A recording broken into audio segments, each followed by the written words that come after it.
family. I'm hopping on just to share something with you. And what I want to share is related to something we talked about before in regards to who should pursue in a relationship. Should the male be the pursuer or should the female be the one in pursuit? And I want to share something with you that I saw on TV. It was a reality show that it shared the experiences of different females when it came to how they met their husbands. And in all honesty, most of them, it was how they met now their ex-husbands. So that says a lot right there. But I just wanted to share one of the stories, just a brief summary of one of the individuals on this particular show. And I'm not going to name the show, but I want to share one of the experiences from this particular female who talked about her journey in marrying her husband. And just keep in mind, married, but now divorced. So, in this particular situation, the female described that she met the individual. And when she met him, she initially saw him and she instantly thought, oh yeah, he's the one. So the male, the guy, really didn't show much interest. As they continued to talk, they were co-workers. Now, as they continued to have conversation with one another, it was strictly just a friendly conversation, a hi, bye, how you doing, how's your day, the conversation that you'll have with a coworker. Well, in her mind, it was him. He was the one. He was the one that was supposed to be her husband. That was her husband. So you have him on one spectrum, just, it's like, okay, you're cool. We're coworkers. We're friends. We're kikiing. And then you have her on the other side where she is in love. And it's like, okay. So she continues this, and I'm going to refer to it as pursuit. She continues her pursuit to let this individual know that she was really interested in him, that she wanted more than just the friendship she had. So she began her pursuit. She would blatantly make statements and comments, which, some may feel uncomfortable, but she would make bold statements to him, letting him know how she felt about him. He would make comments like, well, we're really good friends. And she would respond with something on the lines of, well, yeah, but I want to be more than your friend, or we can be more than friends, something kind of slick out of the mouth to let him know that she was interested in more than just friendship. So this continued maybe over a year.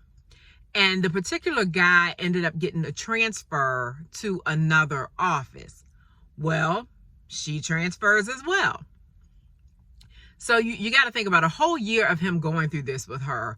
And, knowing how she views him, even though he didn't feel the same way. And she continued with her pursuit to make him her husband. So they both transferred to another location, and she made the comment that at one point she had spoken with her mom, and she was telling her mom about this individual, and she had spoken to her mom before about this guy, but she was telling her mom something about this guy this particular day, and her mom made the comment, "Oh my goodness, I'm surprised he hasn't got a restraining order against you." If your mom says something like that should be something to kind of make you say, okay, maybe I'm doing the most. Maybe I just need to pull back from the situation and just chill out. Well, she finds it funny that her mom says that about the restraining order, and she continues to pursue him. Well, she pursues him, and eventually the guy caves in. And she made the comment that he told her he would agree to go out on a date with her and see where things went because he wore her down. that is not the way you want your husband to observe or find you, where he feels like he's obligated because you have pursued and you have pressed yourself upon him that he has no other option. So they go out on this date, and one date leads to another date leads to another date. And eventually they get married. Well, before they get married, he tells her, I'm really not ready for this. I'm not ready for this. But she consistently affirms to him that, he's just scared. He's ready. He has his ducks in a row. And, he still comes back and saying, nah, I'm not ready. I'm not ready.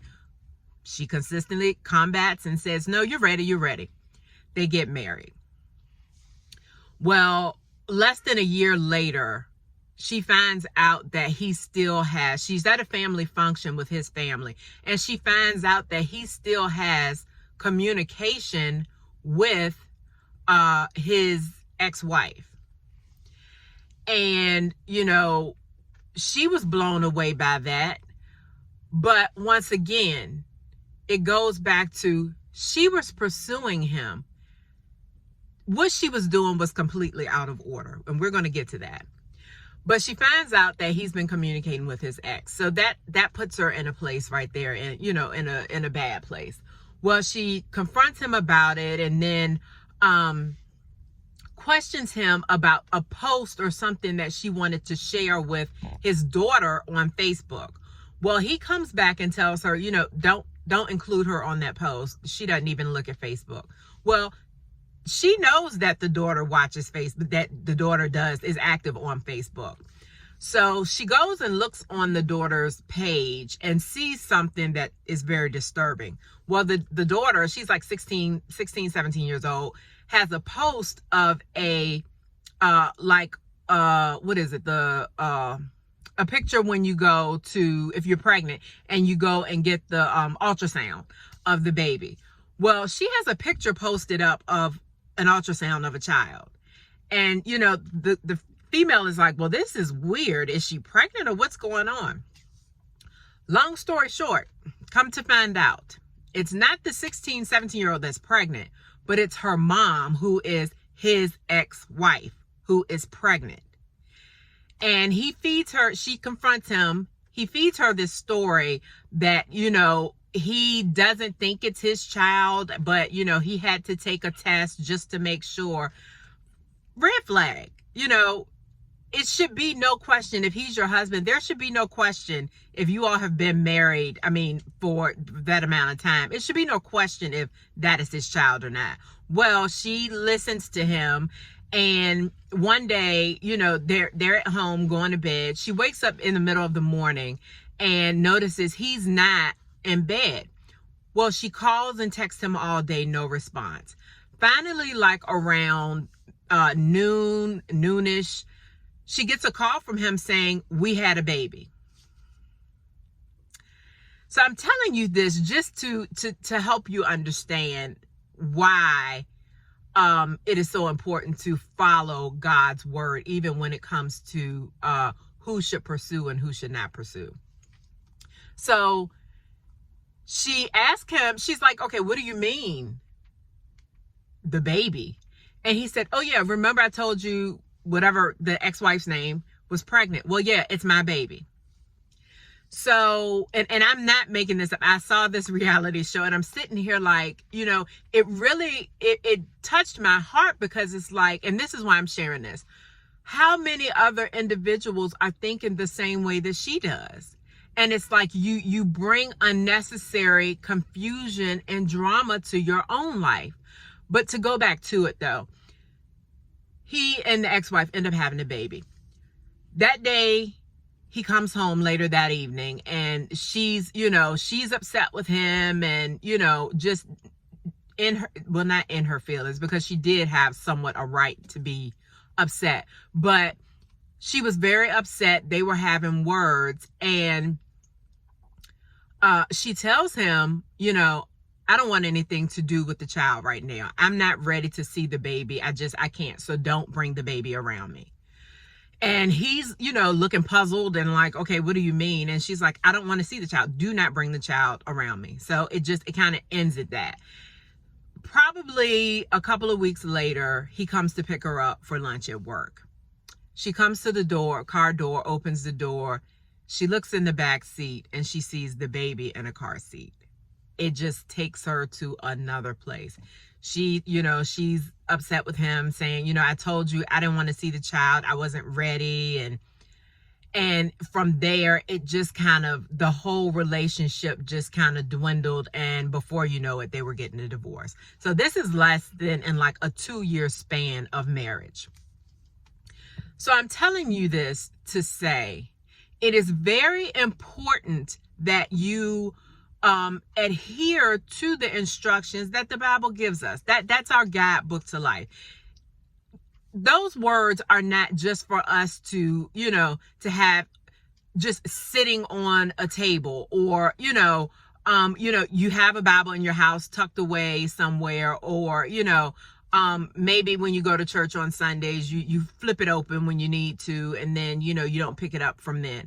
The Bible gives us clear instructions. And the thing is, the instructions that God gives us, it's not to harm or hurt us, but it's to protect us. So going back to who should pursue. In this situation, she was the one who pursued. So off the jump, she was out of order. She started the relationship not being in order.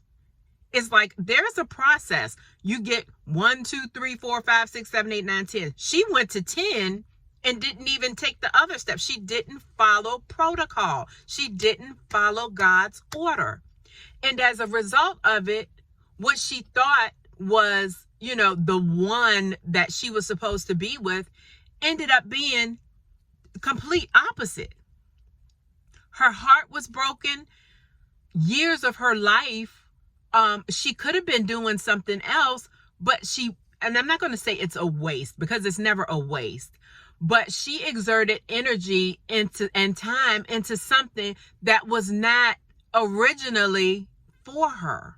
There was something else God had for her. But then you also take it a step further, and before they got married, he told her that he wasn't ready.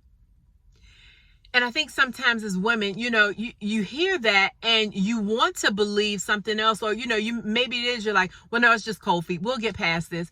But if someone is telling you something, and this is males and females, if someone is telling you something, it is so important to listen to what they're saying. Don't just hear it, but listen.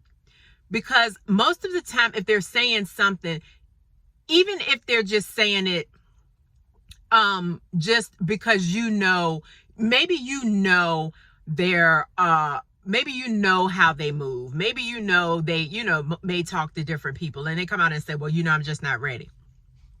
If they're telling you they're not ready, they're not ready. They're not ready. So in this process, it's important to follow God's rules. Follow what he tells us to do. He who finds. So once he identifies you, ladies, he's going to be the one to pursue you. Now, I'm not saying, as ladies, I'm not saying that you have to just be, like tunnel vision. You go out, you can't look, you can't smile, you can't make it known that maybe you are vibing with that person. You might be out and someone's smiling at you, and maybe they do catch your eye, and you're like, okay, God, well, what's going on with this? And maybe you do, you give a little smile, and you know how you do. I'm not saying don't do that, but even be cautious with that. But when it comes to the actual pursuit of trying to become connected and in a covenant with someone, when you're in that process of courting or dating, the man should be the one that's pursuing. You should not be running behind him. You should not be the one asserting yourself. It should be him. He's finding you. He's observing you. He's identified you. And once he sees that you're the one, he is going to pursue you. If you find that you are not being pursued by a guy, you need to let it go. Put it in a boundary. If you can, I would suggest, and this is just my suggestion, if you see that he is not pursuing, back away. You need to let it go. Because the thing is, if it's meant to be, if it's part of God's plan, it's going to come to you. It will come back to you. So in the meantime, just let it go and let God work out whatever needs to be worked out.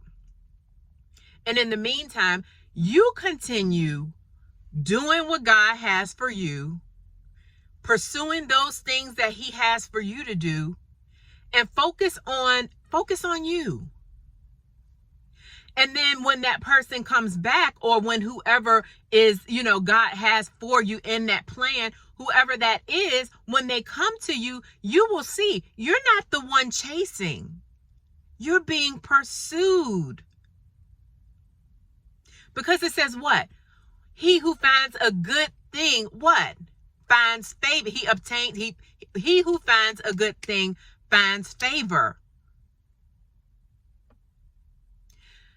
So you, as his wife, when he identifies you, you're his good thing. Who's going to let the good thing slip away if that's really for them? He who finds a wife finds a good thing and obtains favor from the Lord. If you find something good and something that gives you favor with God, he's not letting that go. He is going to pursue you. You don't have to be the one pursuing. So I just wanted to jump on and just share that with you, because it's so important. And I do think, sometimes in the world we live in where it seems to be, and I'm all for being independent as a woman, but I'm also all about following God's rules, following what God instructs us to do. And he's not instructing us women to be the pursuers. That's not in the plan. We're not the ones who are going to, run and chase. We're not the chasers. So if you find yourself in a situation, or if you're in a situation now where you feel like, you know what? I feel like I'm the one doing everything. I'm the one making the plans. I'm the one calling him. He doesn't pick up the phone and call. I have to call him. I have to text him. If you look at your situation. If you find you are the one that's actually making it happen, but he never picks up a phone and calls you, or, there's no communication. Anytime you have communication, it's because you have to initiate it. You're worth more than that. You're a good thing that comes with favor. Know who you are. You deserve to be pursued by the person that God has for you, because God's plan is so much better than you chasing someone that's not a part of your plan, and then you end up getting hurt down the road because you didn't do things in order. Let him pursue you. Let him pursue you. All right, fam. I wanted to share this, and hopefully this will, it will touch someone and just resonate with someone to, look at their situation and even share it with others to say, you know what? You're worth more than that. You don't have to go running around behind somebody. Do you know who you are? When you see yourself the way God sees you, you're not chasing after a man, because you understand who you are. So, family, I hope this helped you all. And I'm sorry, it's like getting dark as I'm talking. I'm at baseball practice. This is our thing. So, I'm sorry that as we were talking, it's starting to get dark, but I wanted to share this really quickly with you. Just to think about, what it means of, who should pursue. And ladies, if you pursue, how things end up when you do it out of order. Take the situation with this individual, the one I shared. Because she did things out of order, she ended up divorced. But has she done things the right way? Has she done things God's way? and maybe stepped back and listened and said, okay, this guy clearly is not interested. And even when her mom said, oh my goodness, he needs to get a restraining order on you. That right there should have said something. But sometimes, you want what you want. But even in those instances, you have to take a step back. Take a few weeks, take a month, just step back and reevaluate the situation and say, is this really for me? If you're in that situation where you see that you are the pursuer, if you're the one chasing, just take a step back and just think about it. Kind of try to pull yourself out of the situation and just think about, write down everything you're doing and what is he doing? And look at the list and see, okay, am I the one doing all the work? Am I the pursuer? And if the answer is yes, you got to look back and reevaluate what you're doing. All right, fam, I'm not going to hold you any longer. So have a great night. And until next chat, be blessed. Bye.